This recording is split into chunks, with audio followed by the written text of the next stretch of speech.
ആലുവ അദ്വൈതാശ്രമത്തിലെ നവീകരിച്ച അതിഥി മന്ദിരത്തിന്റെ ഉദ്ഘാടനം ശിവഗിരി മഠം ഖജാൻജി ശ്രീമദ് ശാരദാനന്ദ സ്വാമികൾ നിർവഹിച്ചു. വർഷങ്ങളായി ഉപയോഗശൂന്യമായി കിടന്നിരുന്ന അതിഥി മന്ദിരം ശ്രീമദ് ധർമ്മചൈതന്യ സ്വാമികളുടെ നേതൃത്വത്തിലാണ് നവീകരിച്ചത്.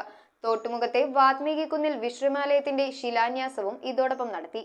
ആലുവ അദ്വൈതാശ്രമത്തോട് ചേർന്നുള്ള നവീകരിച്ച അതിഥി മന്ദിരത്തിന്റെ ഉദ്ഘാടനം ശിവഗിരി മഠം ഖജാൻജി ശ്രീമദ് ശാരദാനന്ദ സ്വാമികളാണ് നിർവഹിച്ചത്. അദ്വൈതാശ്രമം സെക്രട്ടറി ശ്രീമദ് ധർമ്മചൈതന്യ സ്വാമികൾ അധ്യക്ഷത വഹിച്ചു. ജയന്തൻ ശാന്തി കാർമ്മികത്വം വഹിച്ചു. ശിവഗിരി മഠത്തിലെ ശ്രീ അദ്വൈതാനന്ദ തീർത്ഥസ്വാമികൾ, വൈക്കം ഉദയാനപുരം മഠത്തിലെ സ്വാമിനി ആര്യനന്ദദേവി, ചേർത്തല വിശ്വകാജി മഠം സെക്രട്ടറി പ്രബോധ തീർത്ഥസ്വാമികൾ, സ്വാമിനി മാത നാരായണ ദർശനമായി, സ്വാമിനി Mata Narayana Chidvilasini, SNDP Yogam director board അംഗം VD Rajan, SNDP union vice president Nirmal Kumar, Pyari soap managing director Somakumar, Sunil Balanandan, Travancore ammonia MD Suresh, Sivagiri മഠം മുൻ PRO ജിനീഷ് തുടങ്ങിയവർ പങ്കെടുത്തു. ആലുവ അദ്വൈതാശ്രമത്തിലെത്തുന്ന ഭക്തർക്ക് താമസിക്കുന്നതിനാണ് ഈ അതിഥി മന്ദിരം നവീകരിച്ചത്. വർഷങ്ങളായി ഉപയോഗശൂന്യമായി കിടന്നിരുന്ന അതിഥി മന്ദിരം ശ്രീമദ് ധർമ്മചൈതന്യ സ്വാമികളുടെ നേതൃത്വത്തിലാണ് നവീകരിച്ച് ആകർഷമാക്കിയത്. തുടർന്ന് ആലുവ അദ്വൈതാശ്രമത്തിന്റെ അധീനതയിലുള്ള തോട്ടുമുഖത്തെ വാത്മീകി കുന്നിൽ വിശ്രമാലയത്തിന് ശിലാന്യാസം നിർവഹിച്ചു. ശിവഗിരി മഠം ട്രഷറർ ശ്രീമദ് ശാരദാനന്ദ സ്വാമികളും അദ്വൈതാശ്രമം സെക്രട്ടറി ശ്രീമദ് ധർമ്മ ചൈതന്യ സ്വാമികളും ശിവഗിരി മഠത്തിലെ ശ്രീമദ് അദ്വൈതാനന്ദ തീർത്ഥസ്വാമികളും ചേർന്നാണ് ഭക്തജനങ്ങളുടെ സാന്നിധ്യത്തിൽ